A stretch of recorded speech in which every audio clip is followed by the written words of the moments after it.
Well, thank you for choosing THV 11 tonight. I'm Jurnee Taylor. Brooke has the day off.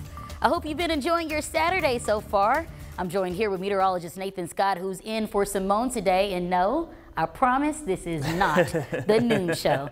Nathan, what can we expect for the rest of this weekend? Jurnee, hot temperatures will continue into your Sunday. Highs today shot up into the low 90s, close to a record here in Little Rock. The record was 93, set back in 2015. We got up to 91. They did break a record in Fort Smith and Fayetteville. Out there right now, temperatures are slowly sliding back down into the mid to upper 80s. Still 91 though in Russellville as of 6 o'clock. If you're headed to the Arkansas State Fair, those numbers will continue to slide their way down into the 70s with mostly clear skies. Lows tonight starting off your Sunday, upper 50s to low 60s. And tomorrow we could also challenge more records just because the record for tomorrow is 94, expecting a high of 93. But notice that cooler air in northwest Arkansas. We will have some significantly cooler conditions arrive for the new work week. More on that forecast coming up. All right, Nathan, thank you. Well, the Arkansas Razorbacks men's basketball team playing a scrimmage and meeting fans in Hot Springs this afternoon, but that wasn't the only thing they did. THV 11's Carter Thweet tells us how the Hoop Hogs are serving Central Arkansas. Here at the Hot Springs YMCA today, the Hogs men's basketball team joining with a group called Samaritan's Feet, and that group has given out millions of shoes since they were founded, and today their volunteers, community volunteers, and of course the Hogs men's basketball team was here. They were washing the feet of kids and recipients and then setting them up with a free pair of shoes and socks as they went on their way. And for assistant coach Chuck Martin, he says it's really the least the team can do for community that's given them so much. It's an opportunity for our guys to give back because we get so much from the university, from our community, from our families. To have this ability and this opportunity to give back, it's incredible. It's a memory that won't be forgotten anytime soon. And I'll have much more on this project and everything that was accomplished today, tonight in our 10 o'clock shows. For now though, in Hot Springs, I'm Carter Thweet, THV 11 News. Well, heads up to drivers in Pulaski County. Right now, there are lane closures along I-30 as RDOT continues with their second phase of the I-30 crossing project. You can see the Arkansas River Bridge here where crews are working after closing some lanes last night. RDOT says they plan on being done by this Monday morning at 5 a.m.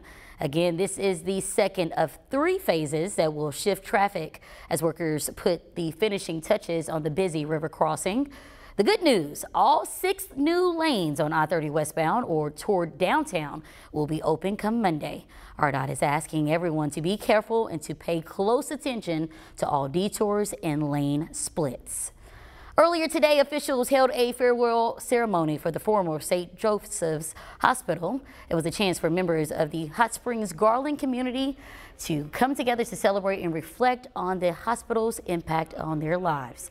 It served as the primary hospital in Hot Springs for the first 70 years of the complex's existence. Buildings aren't simply structures, they carry personal histories. And for not just our students and faculty and staff that lived and worked here, but the healthcare professionals, members of the clergy, Sisters of Mercy, and others, let alone community members whose lives were altered in a variety of ways. This building represents their story. The Arkansas School for Mathematics, Sciences, and the Arts plans to return possession of the hospital complex back to the city by the end of this year. The Arkansas State Fair is back open this weekend after breaking attendance records last year and also record-breaking opening day Friday. Organizers are making sure they keep the momentum going with new attractions and more security. Some of the new things to know when heading to the grounds is that concerts will now be held in the Barton Coliseum, and there will be new foods to try like soul food egg rolls and chicken on a stick. And there's still a youth curfew in place. Anyone under 18 years old needs to be accompanied by an adult after 6 p.m. There was so much done to help increase safety, make people feel safe. We've been preparing since last year, since the last fair that we had the last day. Little Rock Police, Arkansas State Police, and Pulaski County deputies will be patrolling the fairgrounds. Along with officers on the ground, LRPD will have eyes in the sky with drones. The fair is open every day starting at 11 in the morning, and we have ticket and concert information on our website, that is thv11.com. Right now, we're taking a closer look at an art exhibit in Little Rock that's exploring slavery and agriculture. Arkansas artist Marjorie Williams-Smith is showing off her new series called Black Fields. It offers a thoughtful vision of crops across the American South that once came through the work of enslaved people. So I want to highlight that. I want people to focus on these crops and see, you know, what happened, what kind of built this country, and who did it. And basically these are all landscapes, so someone could enjoy them strictly for the landscape part of it, but I really hope they'll focus on the history. Well, you can check it out at the Hearn Fine Art Gallery. The exhibit is set to be there through the end of November.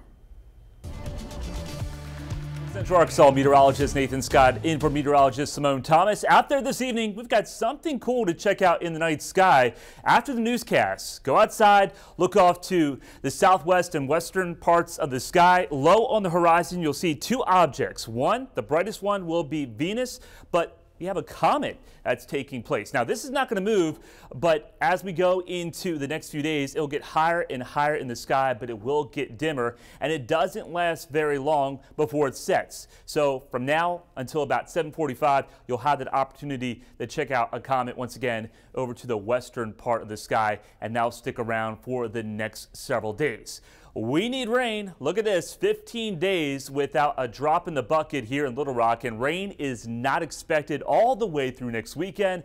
The fire danger, it's high for a large part of Arkansas except northeast Arkansas, and the burn bans, 45 counties now under a burn ban. Even if you're not under a burn ban, though, you have to use extreme caution because any little ember or a little spark could trigger a grass fire or a wildfire that can grow rapidly in these type of dry conditions. It's a tinderbox out there. There is a front headed in our direction. This does not have any moisture to work with other than some clouds, and that'll pass its way through here later on Sunday. And behind that front, we'll see some much cooler conditions. So still one more day to get through on your Sunday. Temperatures back up close to record highs. The front makes its way through, and down the numbers go. We'll see cooler conditions, about 20 degrees cooler on your Monday as you head back to work and school. And then another area of high pressure coming straight from the Hudson Bay area of Canada will usher in the coolest air of the season. How cool we're talking about? I think you're going to be surprised, especially for the nighttime lows. High forecast on Monday, upper 60s northeast Arkansas, 74 here in the metro, 80 in Texarkana. But look at your lows for Tuesday morning, widespread 40s across the region.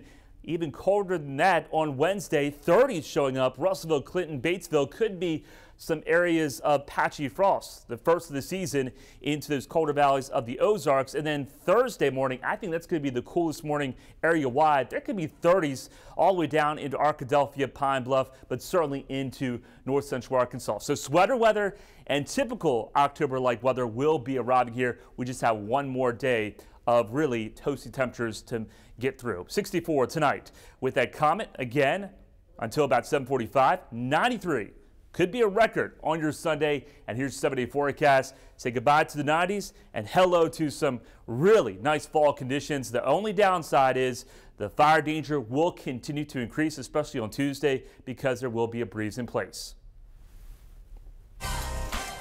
All right, thank you, Nathan. Well, check this out. The North Little Rock Air Show returned to Central Arkansas this weekend, and it was an exhilarating show to say the least. Many people watched in awe as skilled pilots performed jaw-dropping aerial stunts, from gravity-defying loops to thrilling dives. However, there was much more to take in besides the planes in the sky.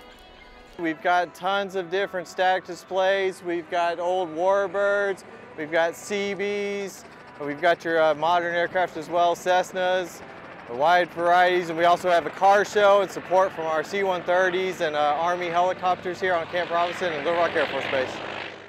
Now, there is a Central Arkansas Air Show every year. This year it was in North Little Rock, while next year it's set to take place at the Air Force Base located in Jacksonville.